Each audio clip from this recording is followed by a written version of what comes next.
Hello, Cancer. Welcome to Leo season. This is a reading for any Cancer identified folks out there. Cancer Sun, Cancer Moon, Cancer Rising. If you have other placements in Cancer and you know what they are, listen through the lens of those placements as well. This reading is in some ways timeless. If you happen to come across it after Leo season is already over, there are definitely messages here for you then. And this is a reading for Leo season in 2024. That's the span of days between July 22nd and August 22nd. In the first part, I'm going to just kind of open up and see what the chart wants to tell me about the main themes and big picture kinds of influences that are coming through at this time. And then in the second part, I will get a little bit more focused in on a timeline, and we'll go through the season and think a little bit more specifically about how these themes might be playing out.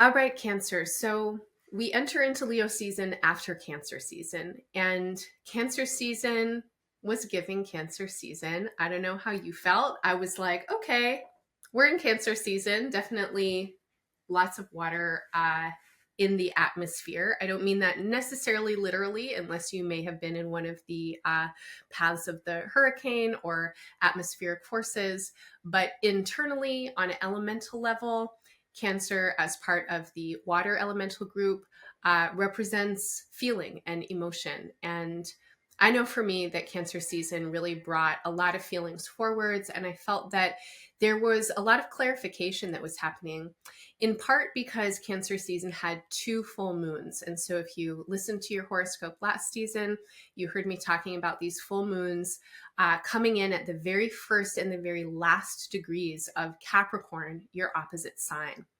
So Leo season begins literally hours after this last full moon at the very last degree of Capricorn. In Cancer, this feels really important because this full moon is highlighting a sense of completion and culmination of a very long phase in your life. If you've tuned in with Embodied Astrology for the last couple of years, I've been here for 10 years now offering these horoscopes. Certainly, a lot of astrologers have been talking about it as well. You know that Pluto has been moving through your opposite sign Capricorn since 2008, and this has been really important for you because your opposite sign is representative of your significant relationships, your contractual relationships, and how you are a relational person just in general. So we're thinking about a 15-year cycle that has brought immense transformation and turnover into your intimate one-on-one partnerships and into the ways that you orient towards relationships in general across the board with everybody. That includes your intimate partners. It also includes friends, family members. It includes total strangers. And again, it definitely includes anyone who you might be in some kind of contractual relationship with. And contracts are not always something that are written on paper and signed by multiple parties. A lot of times contracts are subtle, they're subliminal, and they happen within the first moments of laying eyes on a person. I don't know if you've ever felt this kind of like karmic connection with someone where you're like, that's a vibe. That's a contract, actually. That is a behavioral pattern, or I would say collection of behavioral patterns and like energetic wiring that the chemistry between you and that other person is already set up for. At the end of this 15-year cycle that is culminating now with this full moon, and we still have a couple of months before Pluto is totally out of Capricorn for good. But by the end of the year, we're done. At this point in the cycle, you have worked the alchemy of your personal chemistry so deeply that who you might have encountered 15 years ago and felt like, wow, that's a vibe, now you might feel totally neutral with. I think a lot of you have really processed some very deep, very powerful, again, subconscious or subliminal patterning that you have picked up from who knows where, family, culture, past lives, I don't know, but you've processed it and you are really doing something different now. And I think that as we move into Leo season, you are very cognizant that you are doing something different now. However, over the course of the next couple months, Pluto will return to Capricorn. It's currently at the very first degree of Aquarius. It will return to the very last degree where this full moon is, the day that Leo season begins, to do that final little cleanup, right? That last period on the last sentence of the last paragraph of the book that you are now ready to close. So between now and November, there are still some lingering things that you are clearing up. And I think that as we move into Leo season, you are very clear about what it is that needs to get cleared up. Over the course of Cancer season, you may have found yourself in relational situations. Again, anybody, any kind of relationships, including with yourself in the ways that you orient to the outer world. And you're noticing like, oh, there's still that little bit of something there. Oh, there's like still that resonance of that particular pattern, and I feel it. As we move into Leo season, you, I think, have a lot of intense feeling clarity about what it is that you are done with. You are no longer going to be giving your time, energy, attention, and resources to these ways of being. That includes, again, your own behavior, your own perspectives, how you might nurture patterns of self-abandonment or insecurity or like attachment and fantasy or something like that. And definitely patterns with other people. You are in a kind of mood, is what it feels like to me as we get into Leo season, where you are like, okay, it's a new day. And however you can clear out space for this new chapter to really get going in your life, you are absolutely willing to do it, and you have a lot of energy for it. So Leo season feels like a period of time for me where there's a lot of concentration for you on what is most important to you. These are your values. Now, our values are shifting throughout our lives, and they are also clarifying and deepening as we experience life. There are times when we realize that our values have been wildly misplaced, and other times when we realize that we've just been on the surface of something and we actually need to go a lot deeper. The sense that I have for you right now is that you are really conscious of having a value system that includes self-valuing, self-tending. And the feeling here is that you do not want to self-abandon, and you also want to be responsible in your relationships across the board. And you recognize that if you are being mean to yourself, if you're engaging in negative self-talk, if you are kind of indiscriminately giving your energy to others, not really holding your own boundaries, if you are operating from places of internalized oppression and kind of trying to hold up roles of, you know, you're going to be this way so that other people can be that way, those are all value systems that are now crumbling. And I feel that you are really wanting to cultivate and nurture a sense of self-valuing. Now, self-valuing can sometimes be confusing for those of us that didn't get well trained in it, which is like basically most people, I want to say. You know, there are ideas of self-valuing that are very narcissistic and egotistical, where it's like me, myself, and I before everybody. That's not what I'm talking about. The feeling that I have for you is that you are valuing your own experience in different ways. And as you value your own experience, you become more responsible to the experience that you're having and to the way that that experience might be impacting others. The feeling here is that you're having a feeling, and in the past, you may have ignored that feeling. You may have pushed it away. You may have self-abandoned and disassociated. You may have made some story about it where it's like, oh, that's because that person did that thing, and then you're going to like make a thing out of it. But now you have more capacity to recognize the simple truth of, I'm having a feeling. The feeling itself exists. In its existence, it is a fact. But the feeling is not a fact in the sense that it's not like an ultimate truth. And when you can hold it and feel empowered to tend it, then you can really work with it. You can be skillful about it. You can figure out what you want and need. You don't need to tell stories about it. You don't need to abandon yourself, etc. So there's this kind of quality of like holding yourself in a new way. And this quality of holding yourself involves internal communication. It is your capacity to recognize your experience as it's happening and not project it outwards, not stifle and suppress it, not make big fantasies and stories about it and let it run wild in your imagination, but actually to bring it forward into your consciousness so that you can make skillful decisions about what you want to do with this feeling. And in that way, you are valuing your own experience, but it's actually like the opposite of narcissism and self-absorption, because your capacity to do this makes you much more available in your relationships, and it helps you be much more responsible and accountable to the other people who you might be connecting with.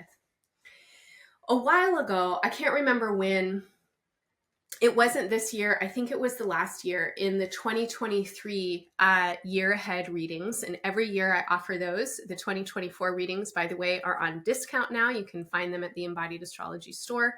If you haven't tuned in with yours yet, you might want to check it out. It gives you an overview of the entire year. But I think it was 2 years ago when I was saying that Cancer is about to get really interested in psychology.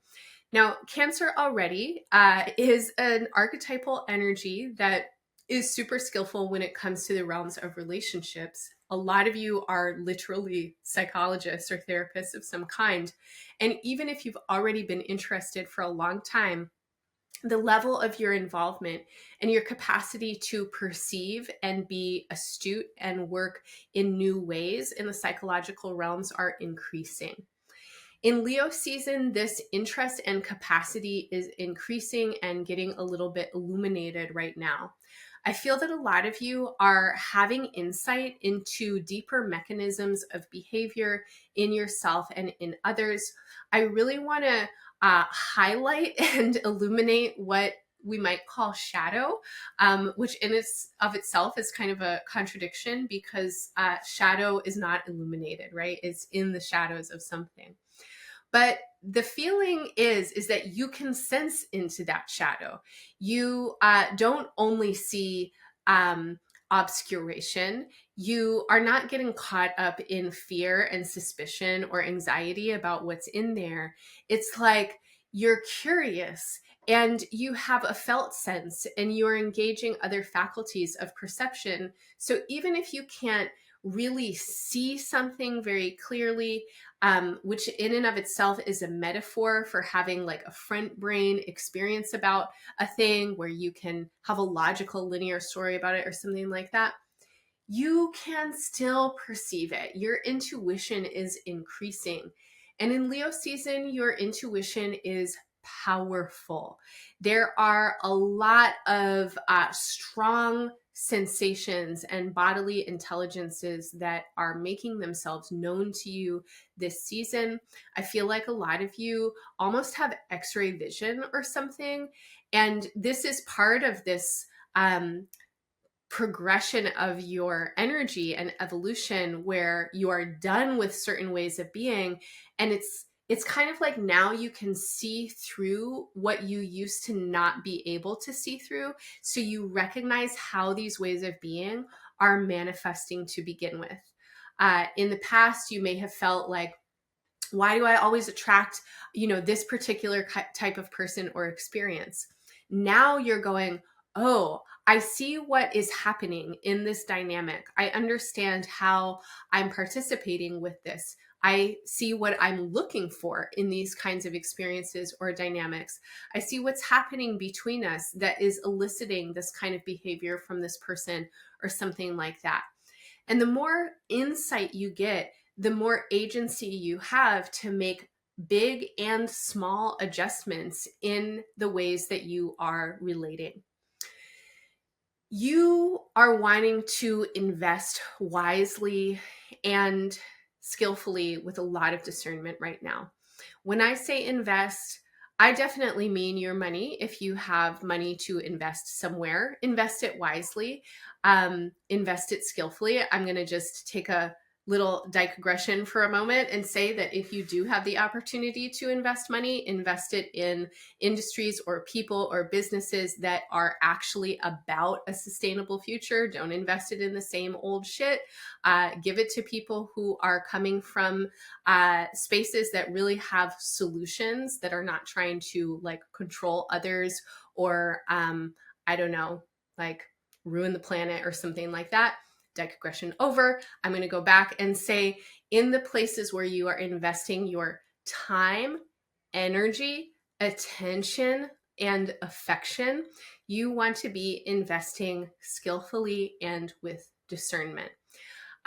You have a lot to give, Cancer. You have a lot of energy that you want to give. And definitely in Leo season, it feels like it feels kind of like you're holding the cornucopia. Like there's this abundance of heart energy that you possess, and you can give of that place. You can give your attention. You can give your affection.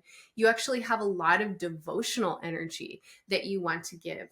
This is beautiful. This is lovely. We want this from you. Your friends want it from you. Your intimate relationships want it from you. Your family members want it from you. The world wants it from you.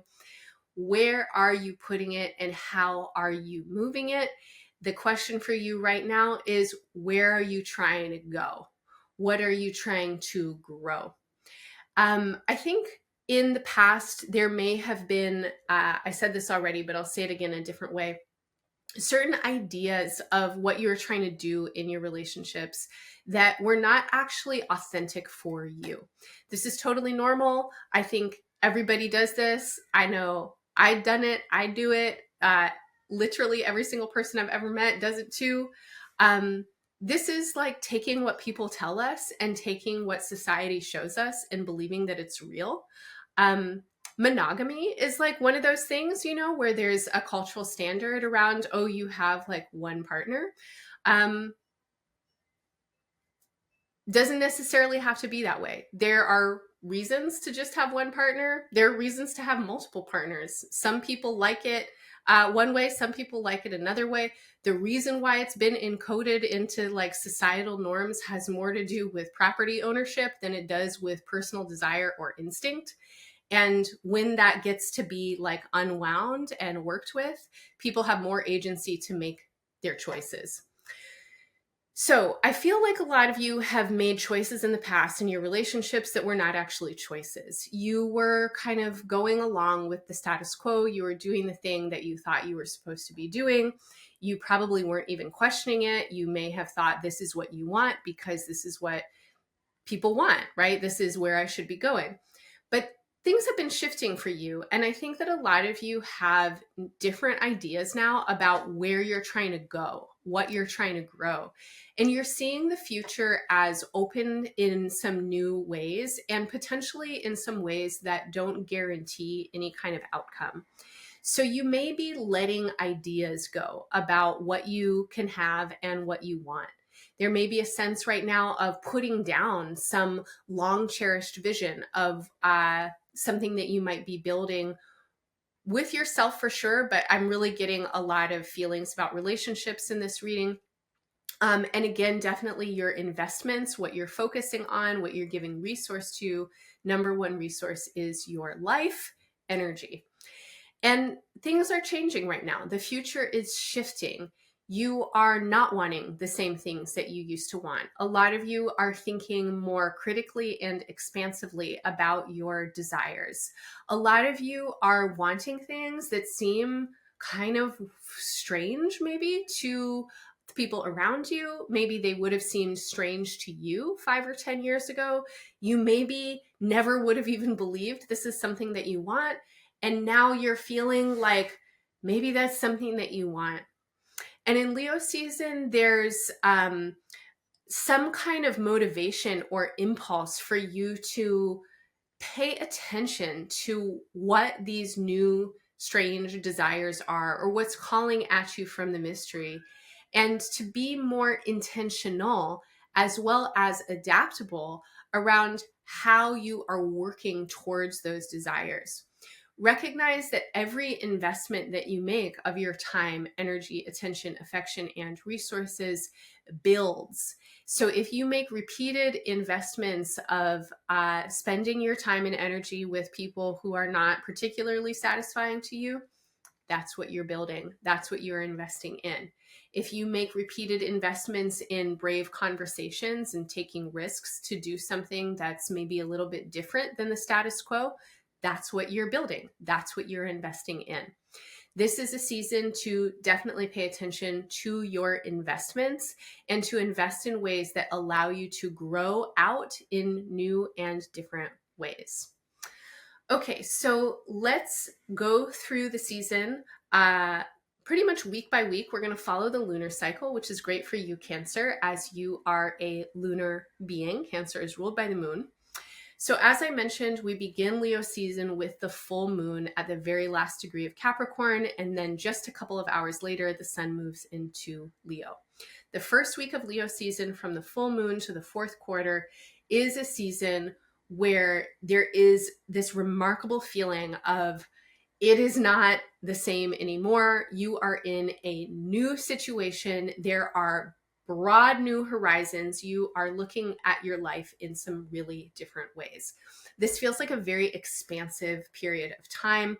I think that it is a quality of time that can be highly inspiring for a lot of you. Future plans and ideas and visions and tickles of your imagination are coming in. This is a great time for you to be fantasizing. Who doesn't like to fantasize sometimes? Let your imagination run wild. Be conscious if you're fantasizing or imagining that that is what's happening. So back to the very first thing that I was talking about, be self-caring. Sometimes fantasies and imaginations get into our bodies and we behave as if they're happening already. This can have detrimental outcomes sometimes. It can be confusing for ourselves and others. So if you're having fantasies and imagination and like you're really feeling them doing something in your body and your presence and your energy, that could include feeling really great and blissed out and so excited. And it can also include feeling paranoid and anxious and upset, knowing that the feelings in your body are connected to what's happening in your mind. Super, super helpful and essential for you right now. There is no separation in the mind body. They are part of the same thing. So this is a great time to fantasize about what it is that you are wanting to cultivate and nurture in your life. And especially it's a great time to fantasize and recognize that you're fantasizing, that you're employing your imagination. And use that recognition to notice how it feels in your body. When you imagine 10 years into the future and you're like, this is what I want the world to be like. This is what I want my family and my relationships to feel like. This is what I want to be doing with my life. How does that actually feel in your body? That is super important information. You can use that information to create a kind of guideline for yourself, especially when it comes to making choices about your investments. When you feel that, oh, I'm investing in that kind of sensation, that is a worthwhile investment. If you're putting your time, energy, and resource somewhere and you are getting a feeling that is antithetical to the thing that you're fantasizing about, that's also good information. Maybe you want to pull back a little bit of your energy or attention from that place. As we move from the fourth quarter to the new moon, this is the time between the last couple of days of July and the first couple of days of August. The feeling that I have for you is that this is a period of time where there's a lot of concentration on what you have to give. Everyone has a lot to give. So the generosity that we are capable of is, or I would say the most profound generosity that any of us are capable of is generosity of spirit, generosity of our hearts. We are our most generous when we are caring for ourselves, when we're not pretending to be someone who we're not, when we're not thwarting our own energy with shame and insecurity or competitiveness or judgment of others or things like that. And during this time, I feel, Cancer, that you really benefit from tending to your generosity. So, some questions for you that you might want to journal about as we move towards the new moon. Always a great time to work with some journaling, work with some intention setting or spell casting through your words and intentionality. Some questions for you that I have, make them, the right words for you. Work them in ways that are meaningful for you. But questions that I have for you are along the lines of, what do you feel the best giving? When you are fill in the blank of what kind of energy, when do you feel your most radiant? When do you feel your most generous? What kind of self-expression gives back to you? When you express yourself in these ways, you feel energized, you feel vital, you feel inspired, you feel excited. For me personally, when I'm dancing and making art, right? I'm a double Leo. Like, this is my season, right? I love to dance. I love to make art. I love to not be serious about things. When I get to give in ways that allow me to do that, like I'm going to have, a dance party for my birthday or something like that. That is an offering to my community that totally fills me up. I love it. What is your variation of that? How do you want to be giving of yourself? Because it feels so good to give like that. You might spend some time meditating or reflecting on what you feel your biggest gifts are.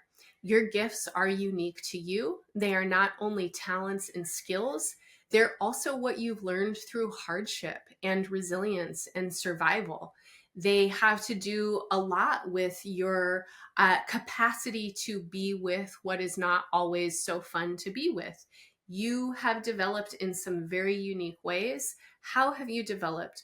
What has that given you in terms of your gifts, your capacities, your talents, etc.? The last question that I have for you is, how can being yourself more and more authentically bring healing into the world?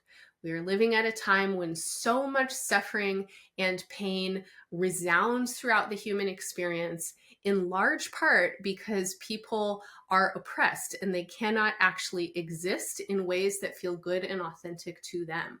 Whether that's people not being able to express the gender that they feel, or people not being protected in their bodily sovereignty, or people being removed or killed or separated from land and family or something like that.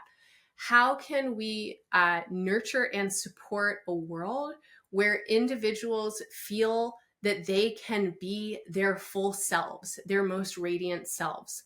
This goes entirely against a whole stream of primarily, I think, patriarchal and in large part Western thought that tells us that people are sinners, and that if people are their natural selves, that they're like terrible beings, and they're going to somehow create harm and destruction.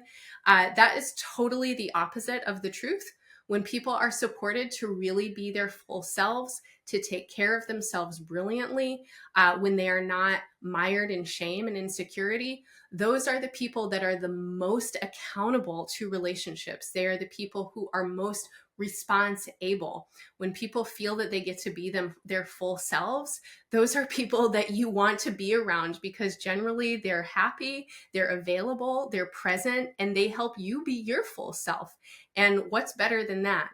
So my question for you is, how can being yourself more contribute to healing in the world, healing in your environment, etc.? Again, make the meaning that's meaningful for you. Feel free to take those questions and turn them into your own.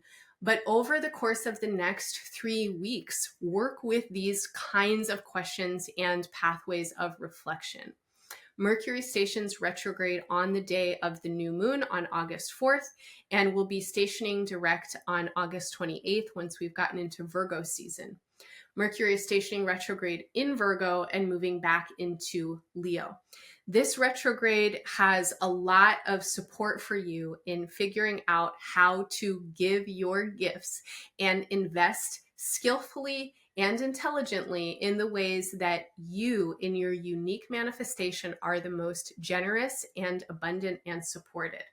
This is a retrograde that is asking you, it is begging you, Cancer, to be honest and authentic about your needs and desires and your personal experience. And it is a retrograde that is wanting to help you cultivate and develop language so that you can be honest and authentic about it.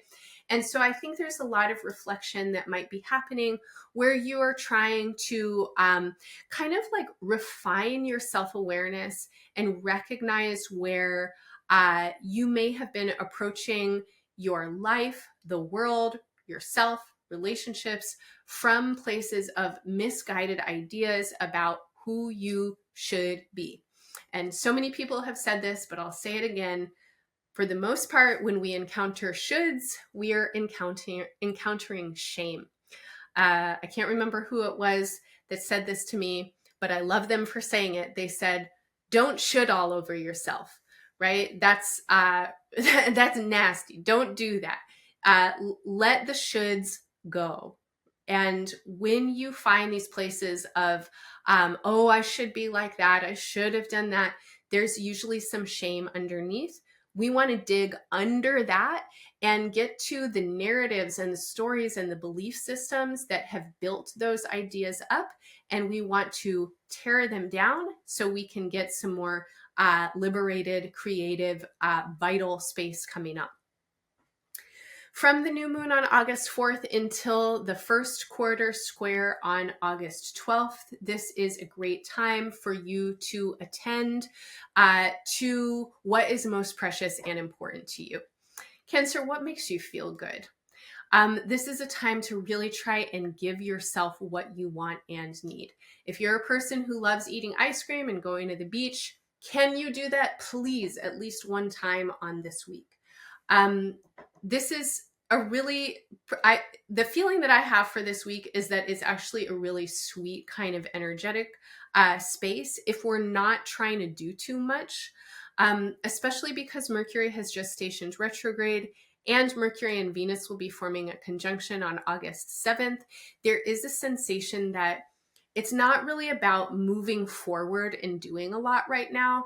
It's more about resting back and taking the influence to be with our body minds and what is emerging in our own sense of consciousness. Where this is happening in your chart has a lot to do with your consciousness, with your thought processes, and with your unconscious and intuition. When you give yourself what feels pleasing, pleasurable, and deeply satisfying, it helps to open up pathways of possibility so that you can see where there are opportunities that you might have missed otherwise.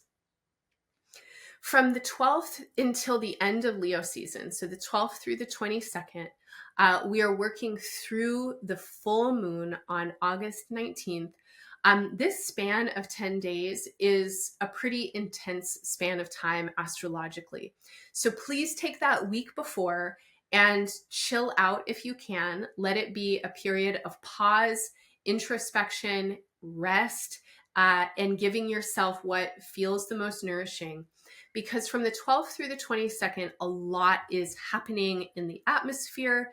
And regardless of what's happening in our personal lives, this is kind of a cluster.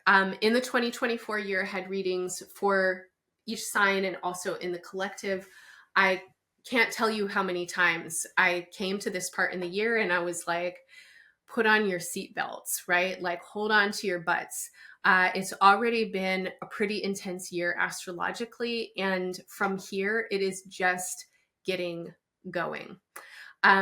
Especially for those of us who are really tapped into like the collective chaos of the moment. There is so much breakdown energy. And in this breakdown, there is a lot of breakthrough. It is a tragic time, a heartbreaking time, a terrifying time, and also a time of profound possibility and opportunity. My hope is that we are able to support one another to do the work that needs to be done right now. A lot of the work that needs to be done is participating with dismantling what needs to die now, what needs to, move into the past so that we can move into the future. But as we dismantle, we also need to nurture what is growing and what's coming next. So there's an equal need to focus on where things aren't working, to mourn them, to be outraged, to feel the feelings that we have, to smash on the walls and, try and break through. But at the same time, we also want to be holding space for imagination of what can be. Now, Cancer, in your chart, I'm really feeling both and at the same time. And this is a very, very strong feeling. I would say at this point, with all the charts that I've read, you're number 9 in my flow for this season. Your chart is like really feeling both and in a very intense way because of where these aspects are hitting you. Okay, so for those of you that are somehow involved in any kind of leadership position, that could include being older than someone, being someone's parent. It could include being a teacher, certainly any kind of actual like boss position or, a role where leader is in your title or something like that. There are so many ways that we can come into leadership, but anywhere that you experience yourself as having responsibility for others, as being in a position of a role model or possibility model, and certainly of leading, you want to encourage those who are looking up to you to invest wisely and skillfully. So my digression a little bit ago, where I was like, if you have money to invest, let's not keep pouring it into fossil fuels, right? Let's invest in environmental sustainability and solutions that, like give people housing or things like that. If you're a person who's a recipient of generational wealth, or if you happen to be in a position where you can access people who have generational wealth, redistribute that shit. Come on now.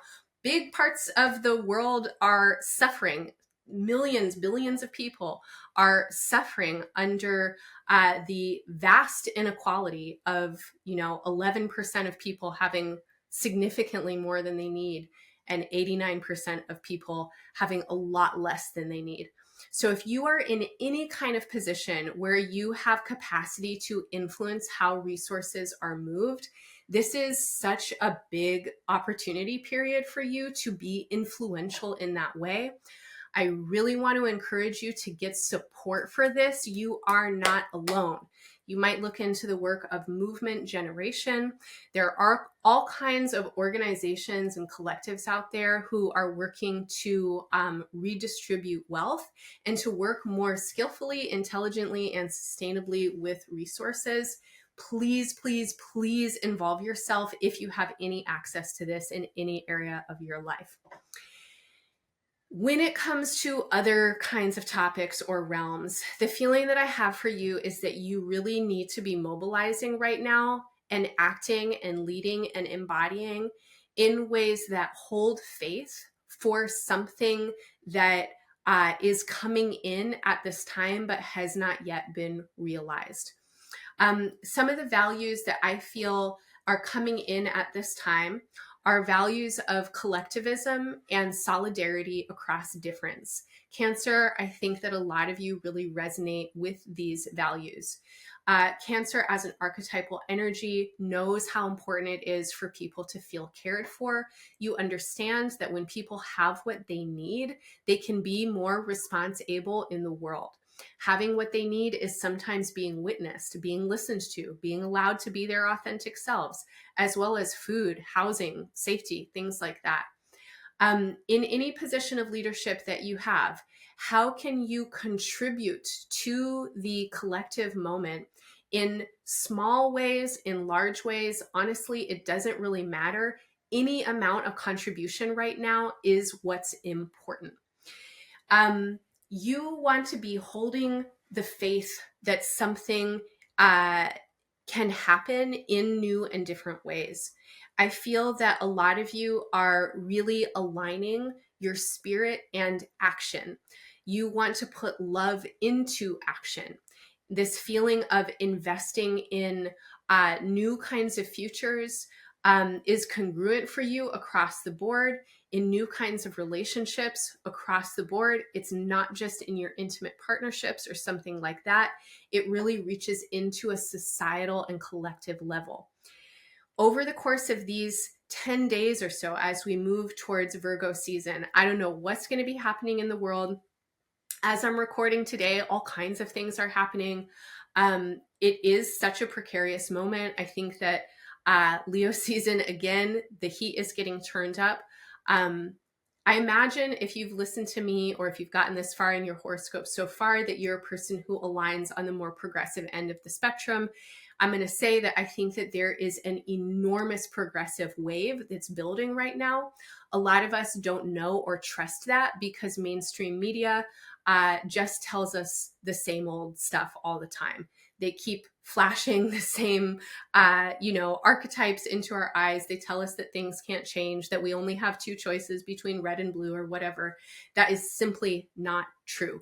There are a lot of people who are mobilizing for a future where people have what they need, where the earth is taken care of, where we are responsible and skillful in the ways that we are working with resources, including our life, energy, and vitality. And I feel that this full moon on August 19th, we're going to really be feeling that progressive wave in some new ways, as well as what the wave is countering, which is a regressive wave or oppressive kind of attitudes that have been here for a long time. My friends, now is the time. If you have come into this lifetime to be part of a movement and part of a shift, now is the time. Any amount of contribution that you can make to the moment is the right amount. It does not have to be everything. Please keep a perspective on it. How you show up in your personal life, in your relationships, in your investments, in your leadership, that's where it counts. We want to shift culture right now. Culture creates the governance, right? It's not the other way around. Don't pay attention to the idea that it's like electing one guy is going to change culture. Culture has to change, and then our governance and our leadership will change. Culture is changing. How do you participate with it in ways that are authentic, inspiring, nurturing, motivating, and life-giving for you? Over the course of the next 11 months, there is a big push for change. And from July of 2024 through June of 2025, there are a lot of things moving back and forth. This is a period of time in the world where there's a lot of different information, and a big percentage of that information is misinformation. You have to be really careful about what you're allowing into your consciousness. You also have to really be willing to research, process, and get curious. Don't engage with divisive, oppositional conflict energy. It's not helpful. No group of people is only one entire story, right? Every human being is a human being. They have a soft inside. They might have all kinds of things going through their mind, but their mind, just like your mind, can change. And when we can reach to one another across difference with curiosity, with openness, there is room for change. Now is the time to disarm and de-escalate as we reallocate resources and help people have what they need instead of fighting over small pittances of fabricated scarcity. In any way that you can be involved in helping culture shift right now, Cancer, you're set up for it. I haven't gone on this kind of tangent for anybody else. I want to tell you that all the other signs so far, I'm like, oh, it's a little bit more personal at this time. What's happening in your chart actually feels like you're paying attention. You need to engage yourself. And it doesn't have to be that you're out there in the world making some big activist movement. It could be how you're parenting your children. It could be the ways that you are growing food or engaging with consumerism. But there is a feeling right now that you have to be really intentional about your investments because you see what's happening and you want to participate with a movement towards something that feels more sane and sustainable to you. Over the next 11 months, there is a lot that's happening. There's a lot that's shifting. And by June of next year, something really major is shifting in your life and in your charts. And it's setting you up to take leadership in some kind of new way, or to feel yourself and your sense of agency and personal power in some kind of new way.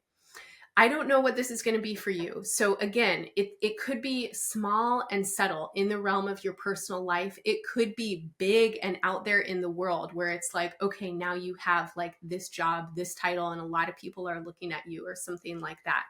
But in these next 11 months, you are basically being tasked with trying to embody what is bigger than you.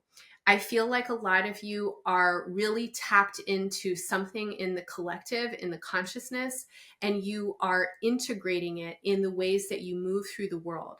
I think a lot of you are really needing to resource yourself with faith. When I say faith, I don't mean religion.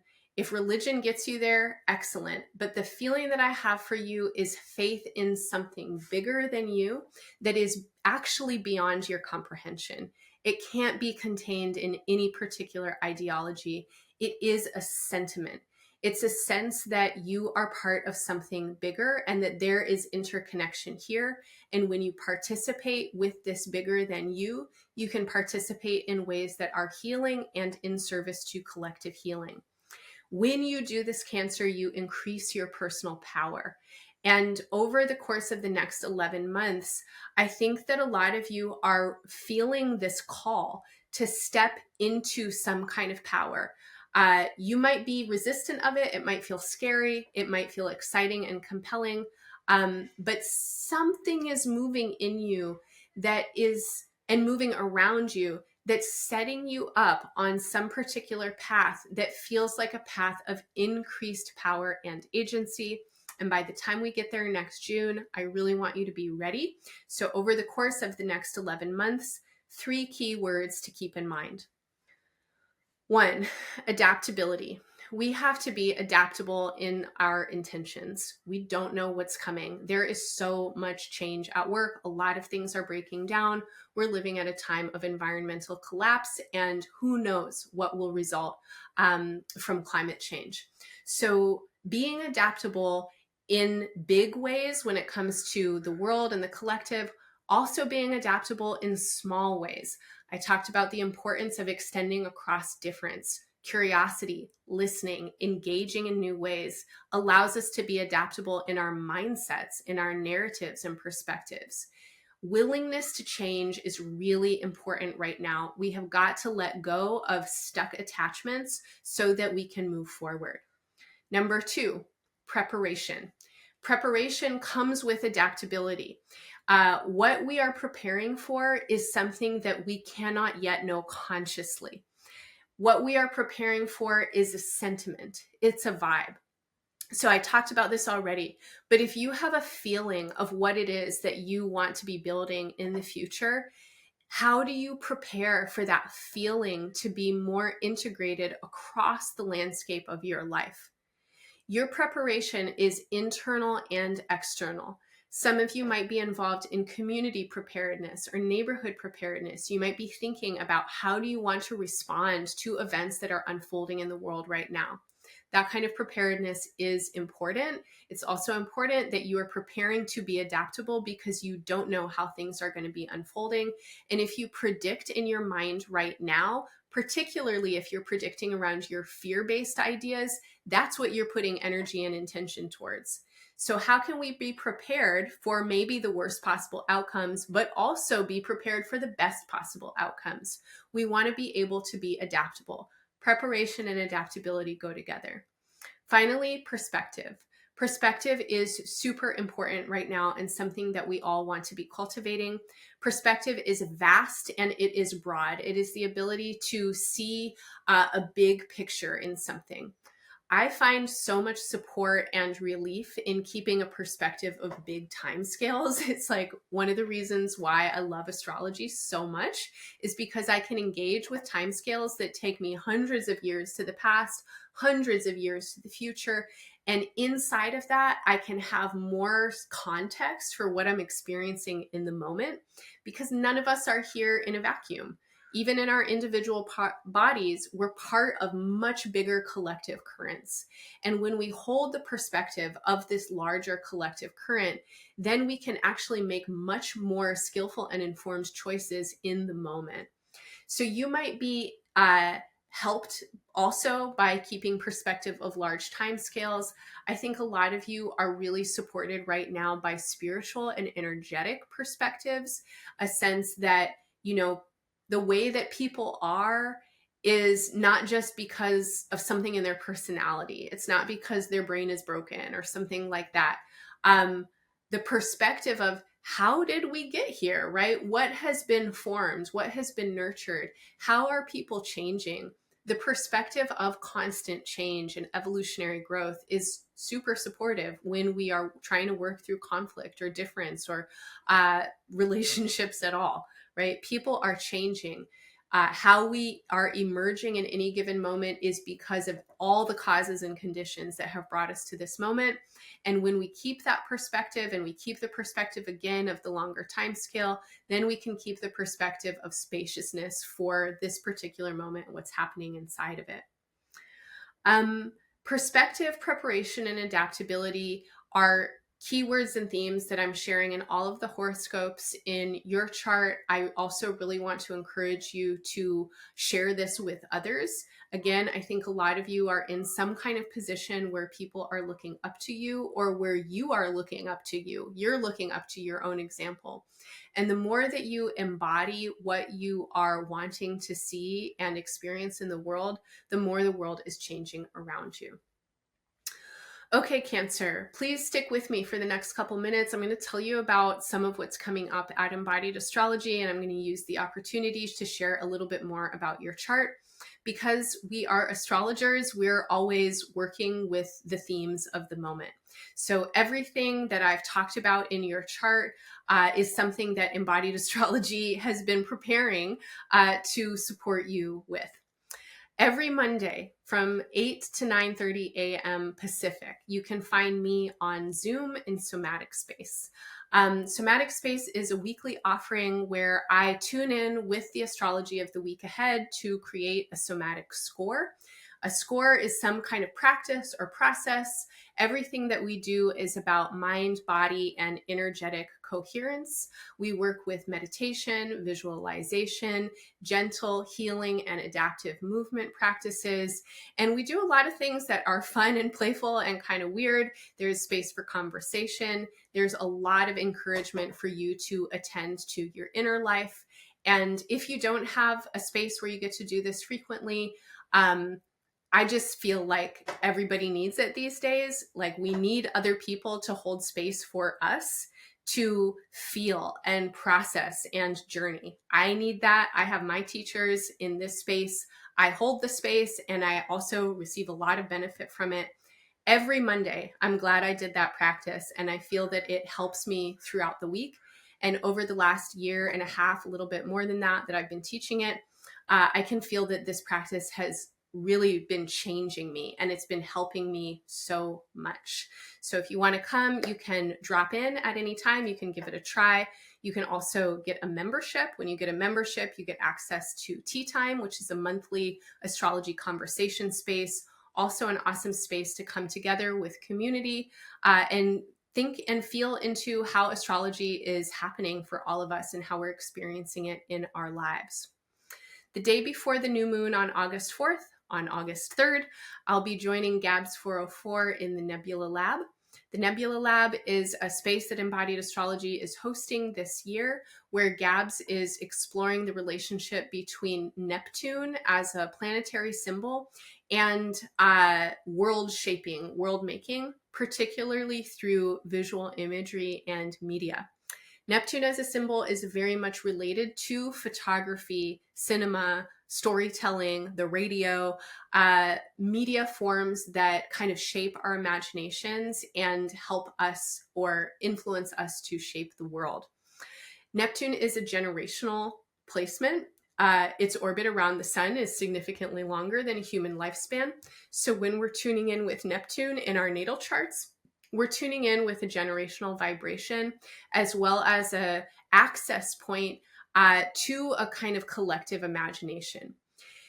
One of the things that I'm naming when I'm saying, one of the things I'm referencing when I'm saying that by June of next year, you are headed into like this new place of leadership, is actually has a lot to do with the transit of Neptune currently and the transit of Saturn. Both Saturn and Neptune are moving through the sign Pisces. They're going to be moving into the sign Aries starting next year. This cycle that I named in the next 11 months is referencing that in certain ways. And Aries holds the heaven of your chart. It is a place where you are out there in the world in a leadership space. This year, while Neptune is transiting the very last degree of Pisces, which is the very last degree of the zodiac, there is a big collective invitation to tune in with the collective imagination and to participate in world making, world shaping. Cancer, if any of this resonates for you, and if you're interested in being an influential person in the world who influences through imagination, who involves people creatively in their own leadership, you might be interested in learning more about your natal Neptune. And you can tune in with the Nebula Lab either live or by recording. On August 18th, our facilitator, Sherry Taylor, is beginning a new 3-part devotional cycle working with Saturn in Pisces. So again, Saturn is working with Neptune up there at the top of your chart. Starting in 2026, they're coming together in Aries. This is a really significant and important movement to pay attention to. On the 18th, Sherry will be joined by the astrologer Anders Renee, who specializes in vocational astrology. Your 10th house is the place of vocation. I think a lot of you are feeling that there is some kind of calling pulling at you right now. Vocation and career are not always the same thing. Sometimes they are, but many of you are in a state of preparation for taking some new next step in the way that you are moving your energy out into the world. And astrology can be an amazing and supportive guide for you in taking that step. A few days later, the day after the full moon, on August 20th, Janata Petrus will be holding her monthly Artistic Alchemy session. Artistic Alchemy happens every month near the full moon, and it's organized to give us prompts and practices to work with the creative energy of the full moon. So this month or this season, Janata is working with the axis and polarity of Leo and Aquarius. We have the full moon in Aquarius the day before. In these spaces, as I mentioned, she gives prompts and practices for working with creative energy in our lives and in specific projects. These spaces are enormously supportive. They are really like, going to get a big, delicious meal. The people that come and how they share and Janata's facilitation is abundant. And when we're thinking about, investing in the ways that will really serve the future that we're trying to live into, this feeling of investing in creative ways and feeling our lives as artistry is super important. Janata is also a Cancer, so I feel like you'll definitely probably get along with her, and I think you would find a lot of support in that space. Finally, I want to invite you to join me in person. Let's get off the screen, off the internet, and into our bodies together. October 24th through 27th, I will be co-facilitating a weekend-long retreat in Colorado in the Rocky Mountains at the Eco Dharma Center. I'm going to be working with my friends and colleagues, Ramon and Michelle Gabrieloff Parrish, who are two really amazing, very intelligent facilitators, blending practices of somatics and mysticism with activism and work in food and environmental justice and community preparedness. For those of you who are really thinking about how you can resource yourself in community and resource your community for these changes that are happening and that are coming, I think that this might be an excellent workshop for you to attend. We're definitely going to be applying astrology and somatic practice really intentionally towards very practical aims and means, thinking about how we work in our relationships towards world making and change in the ways that we want to see. You can find more information on everything that I just mentioned and all of Embodied Astrology's offerings at embodiedastrology.com. You can also follow us on our social media, YouTube, Instagram, and anywhere you stream your podcasts at Embodied Astrology. I hope that this horoscope serves you well, Cancer. I'm wishing you all the best in Leo season and beyond. Bye for now.